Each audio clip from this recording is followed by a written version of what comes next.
Sasa filamu yetu ya leo inaanza na mwanamke mmoja ambaye anajulikana kwa jina la Enie, na Enie alikuwa ametoka jela, yani muda huo ndo alikuwa anatoka jela, na hapo awali alikuwaga ni bodyguard, lakini alijikuta akiingia kwenye mikono ya sheria baada ya kuingia kwenye anga za mwanasiasa mmoja hivi. Unajua wanasiasa tena. Sasa alikuwa amefungwa jela kwa zaidi ya mwaka mmoja, na baadaye sasa akawa ameachiwa na akawa amerudi nyumbani kwao, ambako akakutana na mdogo wake ambaye alikuwa sio mzima, yani alikuwa kama ni mlemavu hivi, anaitwa Hyun Ha. Na Hyun Ha alikuwa na furaha sana baada ya kuona Enie amerudi. Kwa sababu ni muda mrefu sasa imepita tangu amuone dada yake, na dada yake akawa amempa zawadi ya pini ya kuweka kwenye nywele. Muda huo wakawa wameenda moja kwa moja kulala, na wakiwa wamelala pale, Yunhae akawa anamwambia dada yake kwamba anatamani au anataka kuacha shule, lakini Enie akaendelea kumconvince mdogo wake kwamba wewe usiache kusoma, endelea na shule, kwa sababu baba yetu kabla hajafariki alikusisitiza sana wewe usome. Siku iliyofuata akawa surprised na box ambayo ilikuwa ni zawadi kutoka kwa mdogo wake. Ilikuwa na gauni jekundu na viatu vyekundu, lakini pia Yunhae alikuwa ameandika barua kwenda kwa dada yake. Kusema kweli, Enie alikuwa ameguswa sana na ile zawadi kutoka kwa mdogo wake, na hakutaka lile jambo limuingie sana kichwani, kwa sababu pia mdogo wake alikuwa ameshatoka na kwenda shuleni. Akasema akirudi nitasherehekea naye kweli kweli. Sasa huko shuleni inaonekana kwamba Yunhae amekuwa ni mtoto ambaye anaonewa sana na wenzie, na ndio maana amekuwa anataka kuacha hata shule yenyewe, kwa sababu hana amani hata kidogo huko shuleni. Kuna mwanafunzi mmoja ambaye alikuwa anataka kujaribu kumsaidia Yunhae kutoka kwa wale ambao wamekuwa wakimuonea sana, lakini kwa bahati mbaya sasa wale wasichana ambao wamekuwa wakorofi wakamgeukia yeye na kumzingua na kumpiga kweli kweli. Sasa siku ile baada ya masomo, Yunhae akalazimishwa na wale wasichana wakorofi, wakamchukua na kwenda naye kwenye sehemu ya karaoke. Karaoke ni ile sehemu ambayo mnaimba kwa kufuata lyrics za wimbo huku biti likiwa linapigwa. Lakini Yunhae alienda kule kwa kulazimishwa, alikuwa hayuko comfortable hata kidogo. Sasa wale marafiki zake, yani wale wakorofi waliombebesha kwenda naye kule, wakamlazimisha na kumchukua na kwenda naye sehemu moja ambako wakakutana na wanafunzi wengine wa kiume. Hao watoto wa kike walikuwa wanajua kabisa kwamba Yunhae akili yake haiko sawa sana, kwa sababu alikuwa ni mlemavu wa akili kwa namna fulani. Wakaamua kumtumia Yunhae kupiga pesa bwana, na wakiambatana na wale vijana wa kiume wakawa wanamchukua Yunhae, wanamuweka na wanaume watu wazima ili wamwagie mayonnaise. Lakini baadaye vijana wanakuja na kujifanya wamemfumania huyu mtu mzima akilala na underage, yani miaka 30 ya jela hiyo akiwa amelala nayo, na wao sasa wanamwambia awape pesa ili wasije wakamripoti polisi. Na ilikuwa ni ngumu kwa hawa watu wazima kuweza kuripoti kituo cha polisi kwamba hawa watoto vijana hawa wamewaonea, kwa sababu ilikuwa ni kesi kubwa sana kulala na binti wa miaka ya underage. Vijana walikuwa wanapiga hela kweli kweli, na wakaendelea kumtumia Yunhae kwenye mambo hayo kila siku, kila wakati. Lakini siku moja wakakutana na balaa. Kulikuwa kuna jamaa mmoja anaitwa Sangman ambaye alikuwa ni gangster kweli kweli, yani wale wahalifu wakubwa wa maeneo yao yale. Sasa hawa vijana walipofungua mlango na kujifanya wanataka kufumania, wakashangaa kumwona Sangman, na Sangman akamwambia vijana, ninyi watoto wadogo sana, mnataka nini? Mnataka kumchukua huyu msichana? Toeni milioni 10 ndo mtamchukua.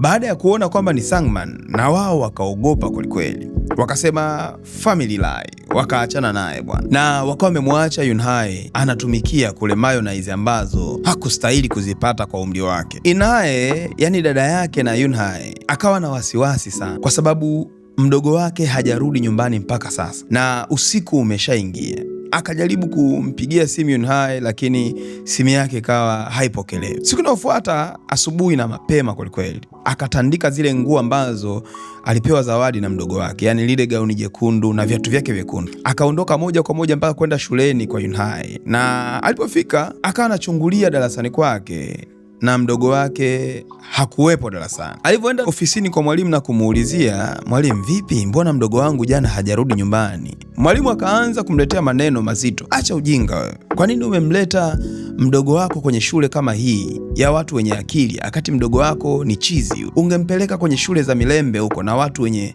mahitaji maalum. Usinisumbue mimi kama hajarudi nyumbani kwako. Yani mwalimu akawa hana msaada kabisa kwake. Inaye akaamua kuondoka. Akati anaondoka, kuna mwanafunzi akawa amemkimbilia, ambaye mnamkumbuka pale mwanzo alikuwa akimsaidia Yunhai kutoka kwa wale wanafunzi ambao wamekuwa wakimuonea. Akamuonyesha video ambayo alirekodi Yunhai akiwa anaonewa na wale wasichana. Sasa Enie baada ya kuona vile akasema, pumbavu kweli. Akaenda na kuwakamata wale wasichana, akawaingiza chooni bwana, na kuanza kuwatandika. Akasema, niambieni mdogo wangu yuko wapi? Wakasema basi tukupeleke ambako kwa vijana wale ambao walikuwa wanamtumia kuingiza hela. Na walipofika kule bwana, Enie hakuuliza hata swali.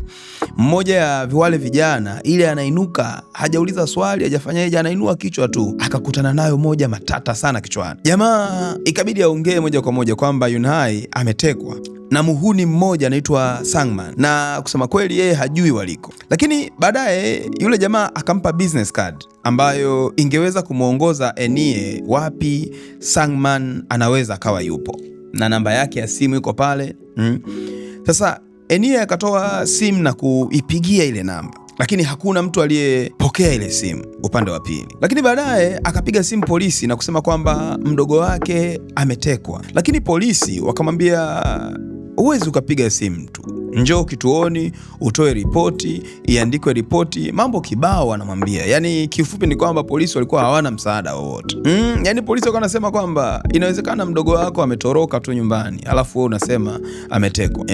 Wakawa hawana habari kabisa, kwa sababu haiwahusu.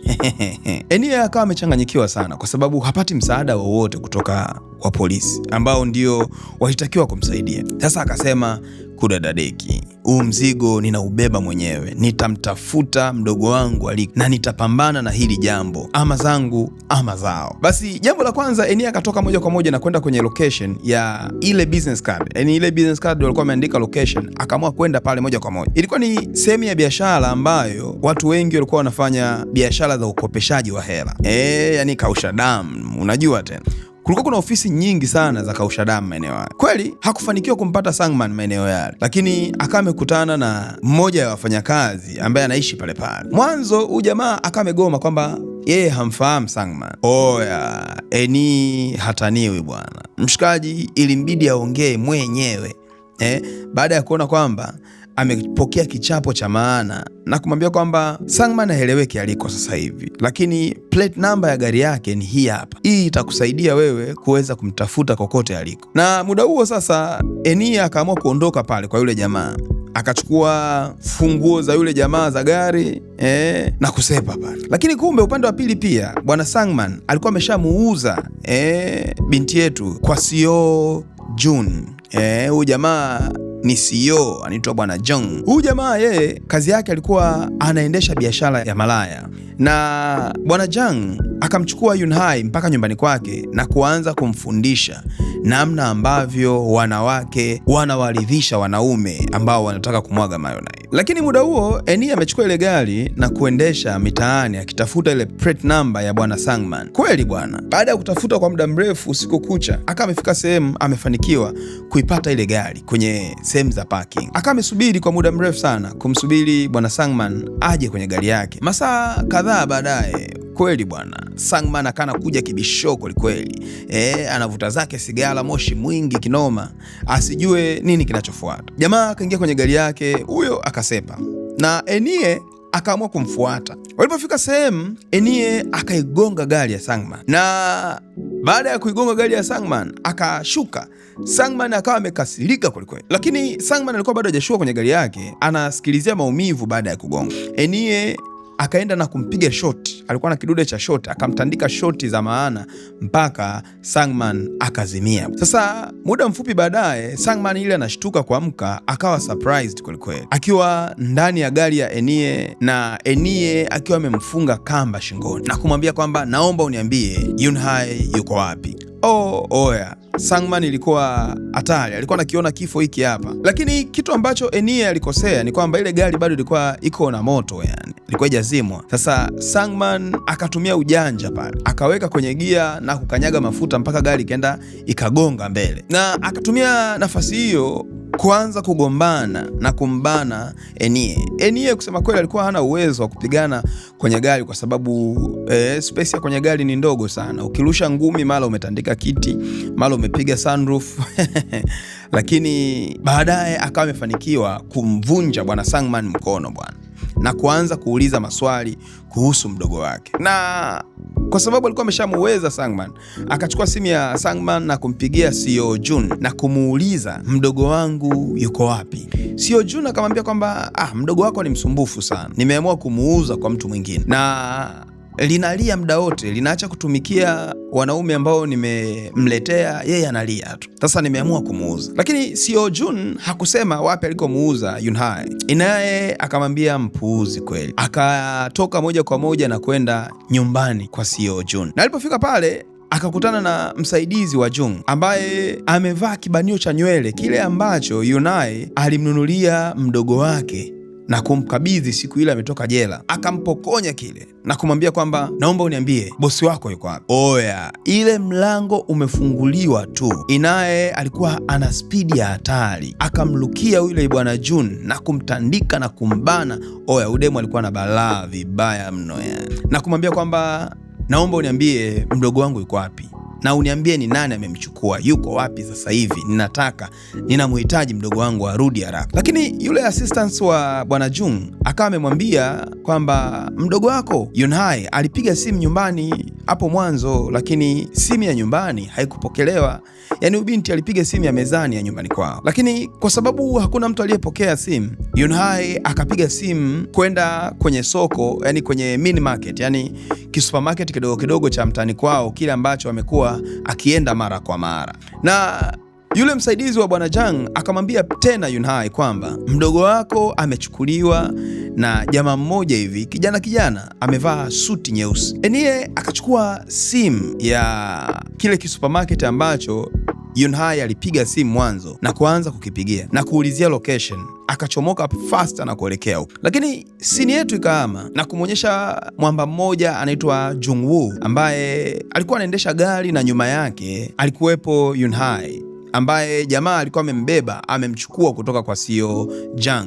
Sasa bwana Jungwoo alivyosimama kwenye kituo cha mafuta ili aingie kwenye duka achukue vya kutafuna, oya, Yunhai akawa ameona kwamba hiyo ni opportunity ya yeye kutoroka. Akashuka na kuingia kwenye basi bwana. Lakini kwa bahati mbaya Jungwoo akawa amewahi na kumuona binti akiwa anaingia kwenye basi. Akakimbia na kulizuia basi lisiondoke, akaingia, akaanza kumvuta na kumwambia kwamba jamani, huyu ni mdogo wangu, amechanganyikiwa, ndio maana ameamua kutoroka. Sasa Jungwoo akawa amemchukua Yunhai na kwenda naye kwenye jumba kuukuu, yani pagale yani. Sasa Enie naye upande wa pili akawa amefanikiwa kufika kwenye ile supermarket ambayo mdogo wake aliipigia simu mwanzo. Akawa amefika pale na kukutana na yule ambaye anamiliki ile mini market. Akamwambia, wewe, Yunhai yuko wapi? Yule mzee bila aibu akamwambia Enie kwamba marafiki zake wawili walimtumia Yunhai na kumdhalilisha kingono, na yeye mzee akiwemo yani. Kitu hicho kikawa kimemkasirisha sana Enie. Akaambia, ni nyie kutu zenu watu wazima mnakuja kuzimaliza kwa mdogo wangu kweli? Mtoto mdogo yule mnamwagia mayonnaise. Akamtandika sana yule mzee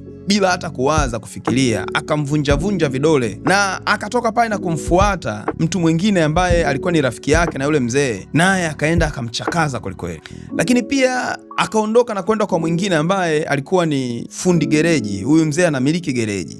Akachukua nyundo na kutandika mkono wa yule mzee akiwa chini ya gari na kumwambia kwamba nitakuua, na kabla sijakuua naomba uniambie mdogo wangu yuko wapi. Sasa huyu jamaa akawa hana kaba hata kidogo, ikabidi aongee ukweli kwamba sikiliza, naomba nikwambie ukweli, usiniue. Mtu aliyemchukua Yunhai mdogo wako ni Park Yang Chun, ambaye huyu jamaa alikuwa ni mwanasiasa bwana. Na huyu mwanasiasa ndo yule mwanzoni kabisa, kama unakumbuka kwamba Enie alienda jela, huyu ndiye aliyempeleka Enie uko jela. Sasa lakini huyu mwenye gereji akamwadisia kwamba miaka 3 iliyopita mimi nilimwagia mayonnaise mdogo wako kwa sababu ilikuwa ndio kawaida yetu. na tulitumia gari ya huyo mwanasiasa ambayo ilikuwa hapa kwa ajili ya kufanyia marekebisho, lakini kwa bahati mbaya huyu mwanasiasa alivyoingia kwenye gari yake akaikuta chupi ya mdogo wako, yani Yunhai, ikiwa imesahaulika ndani ya ile gari. Sasa huyu mzee akawa ameniuliza kwamba hii nguo ilikuwa ni ya nani?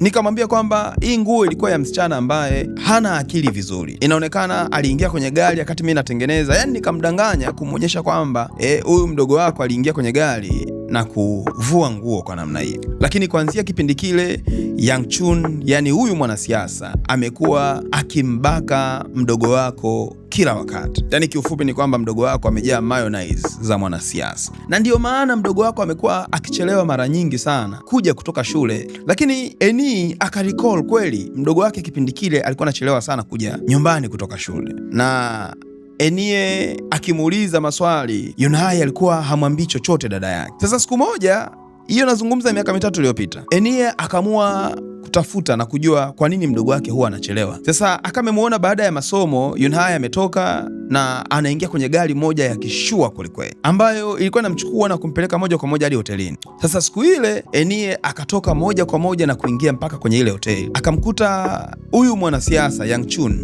akiwa anambaka mdogo wake. Oya, alikuwa ameshika screwdriver mkononi mwake, akamlukia huyu mzee, huyu mwanasiasa, akamtandika na kumuumiza kwenye macho, lakini lengo lake lilikuwa ni kumwokoa mdogo wake. Lakini kwa bahati mbaya, hilo ndo lilokuwa kosa lililompeleka yeye kwenda jela. Unajua tena, kwa mwanasiasa ni rahisi yeye kubadilisha maneno, na wewe ambaye sio mwanasiasa, hauko kwenye system, kuulamba akati yeye anakula maisha na familia yake, na yeye ndiye mwenye makosa. Sasa baada ya kujua kwamba Enie ametoka jela, Yang Chun akamwambia Jang Woo amuue Yunhai pamoja na dada yake Enie. Sasa Enie baada ya kupata namba ya Jung Woo akaipigia simu, lakini kumbuka Jung Woo alikuwa ni mfanyakazi wa Yang Cho, lakini alikuwa naye ameshachoka na mambo ya bosi wake Yang Cho ambaye alikuwa ni mwanasiasa huyo Yang Cho, na akaamua kumwambia ukweli Enie na kumpa location ambayo Yang Cho yupo na mdogo wake. Sasa Enie baada ya kupata hiyo taarifa alikuwa hajajiandaa hata vizuri.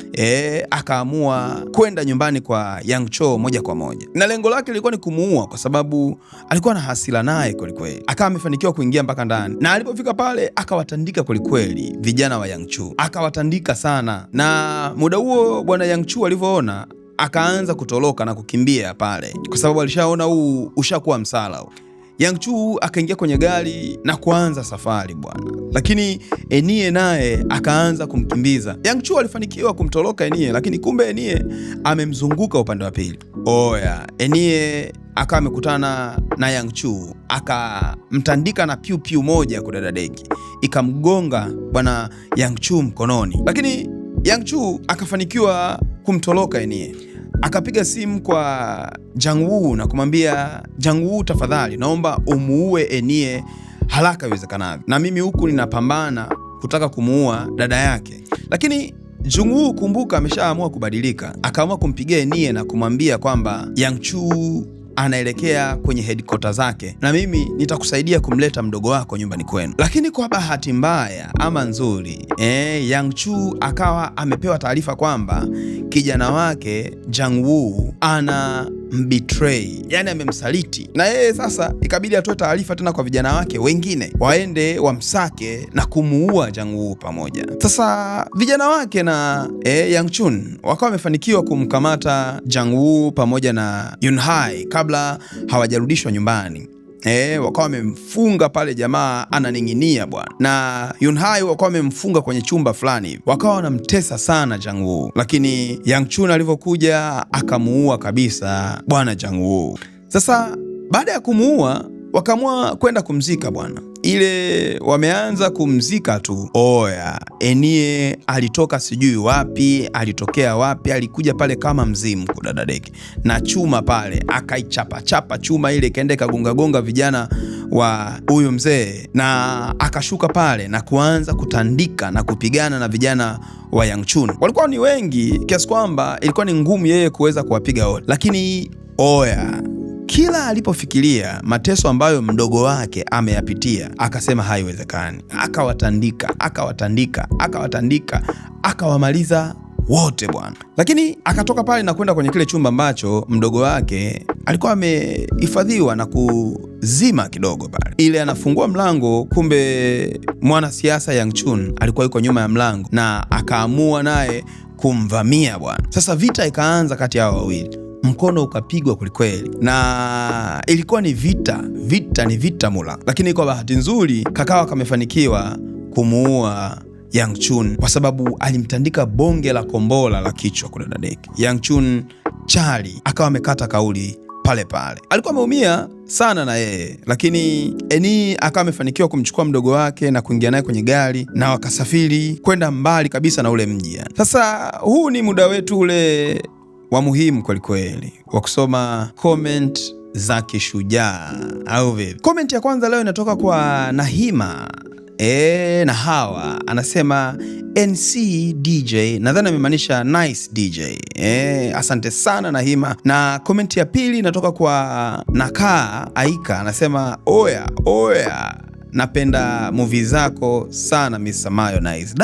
Afika mwaga maua na mikopakopa fulani hivi. Huyu anaitwa Zainab, anasema jamani Mr. Mayonnaise, hii movie ni nzuri sana na kwa ulivyo tafsiri imenoga kinoma yani. Nishawahi kuiona. Afika mwaga makopa akasema oya unaweza bro. Comment inayofuata inatoka kwa Coolman, anasema Mr. Mayonnaise nakupa good sana yani kinoma movie zako tu. Sijui amemaanisha nini, lakini kaweka vicheko pale akasema sijawahi ona DJ kama wewe. Asante sana mwanangu. Huyu anaitwa Aziza Juma, anasema hatimaye na mimi komenti yangu itasomwa. Imesomwa Aziza. Anasema oya nakupenda sana. Afika mwaga makopakopa pale kaweka pokea maua yako. Kamwaga maua ya kutosha. Asante sana Aziza na yapokea hayo maua au vipi? Huyu anaitwa Kalikacha Kulukuture au Kalikacha nadhani. Sijui kama kaandika sawa, lakini kama Kalikacha something. Anasema amani kaka, najaribu kila siku lakini ni mtu wa kuchelewa. Oya kumbuka kuwahi bwana. Kaweka vicheko pale makopakopa, alafu kasema mzee wa Mayonnaise. Oya mwanangu Kalakacha, sijui na kukubali kinoma. Huyu anaitwa Official Ushindi, anasema rudisha mfumo wa kudownload please. Rafiki yangu Ushindi, mimi sizuii kudownload, lakini YouTube wenyewe ndio huwa wanaamua kama mtu download. Mimi hata sijui kama kuna issue za kudownload YouTube, so nisamee, lakini sio mimi, wala mimi sijawahi kuzuia kudownload. Comment yetu ya mwisho inatoka kwa Dipson Farasi, anasema oya DJ wangu na kukubali sana, hakuna DJ kama wewe duniani, wewe ni king wa recap na kukubali sana DJ Mayonnaise. Acha nikupe madada zangu wa 7 tunapenda sana movie yako kuliko kula. Oya Dipson Farasi, asante sana mwanangu na kukubali kinoma. Popote ulipo mwanangu, shout out, nisalimie dada zako 7, waambie ninawapenda kinoma. Kama umefika mpaka hapa mwisho, najua umefurahia ili chuma. Na oya usisahau kulike video hii, lakini pia usisahau kushusha komenti yako, mimi napita nayo kumbuka. Na jambo la muhimu zaidi, usisahau kusubscribe kwa sababu usipo subscribe inakuwa ngumu sana mimi kufanya kazi kwa kujiachia, nakuwa nina huzuni kidogo. Anyways, asante sana. Poleni na Januari. Januari ndefu hii jamani. Ninawapenda kinoma.